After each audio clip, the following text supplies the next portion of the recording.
আসসালামু আলাইকুম সুপ্রিয় শিক্ষার্থীরা, আমাদের অ্যাপ্রোপ্রিয়েট প্রিপোজিশনে কোন কোন শব্দের পরে আফটার বসে সেই সম্পর্কে আমরা জানার চেষ্টা করব। যেরকম এখানে আছে অ্যাসপায়ার, আমরা অ্যাসপায়ার পরে আফটার দিব, অ্যাসপায়ার আফটার আকাঙ্ক্ষা করা, অ্যাসপায়ার পরে আফটার বসে।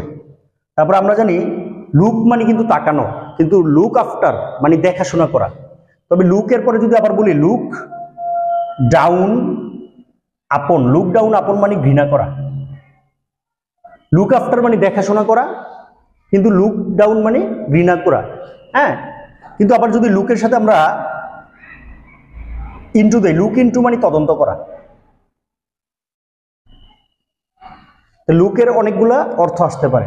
তারপরে নাম অনুসারে নাম রাখলে আমরা বলি নেম আফটার। হ্যাঁ, যেমন গুস্তাভ আইফেলের নাম অনুসারে আইফেল টাওয়ারের নাম রাখা হয়েছিল, তাহলে আইফেল টাওয়ার ওয়াজ নেম আফটার গুস্তাভ আইফেল। তাহলে নাম অনুসারে নাম রাখলে নেম আফটার। আর হ্যাঙ্কার আফটার মানে লোভ করা, যেমন do not hanker after money, টাকা লোভ করো না। তো লোভ করা ইংলিশ হলো হ্যাঙ্কার আফটার।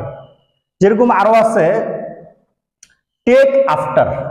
অনেকের কাছে প্রশ্ন যে টেক মনে হয় নেয়া, টেক আফটার মানে পরে নেয়া না। টেক আফটার মানে দেখতে একই রকম, দেখতে একই রকম চেহারা হইলে এটাকে বলা হয় টেক আফটার। যেমন he takes after his father, সে দেখতে তার বাবার মতো, এটা টেক আফটার। হ্যাঁ, তারপরে আরো আছে, যেমন বলি আফটার মাই হার্ট, মানে যদি আমি বলি দিস মোবাইল বা this pen is after my heart, এই কলমটা আমার মনের মতো, তাহলে আফটার মাই হার্ট মানে মনের মতো অর্থ প্রকাশ করে। তাছাড়া আরো আছে রান আফটার, যেমন কোনো কিছুর পিছনে দৌড়ালে এটাকে বলা হয় রান আফটার। যেমন the police run after the thief, run after মানে কোনো কিছুর পিছে দৌড়ানো। তো এই ছিল আফটার সম্পর্কিত আলোচনা। সবার জন্য শুভকামনা। Thanks for watching.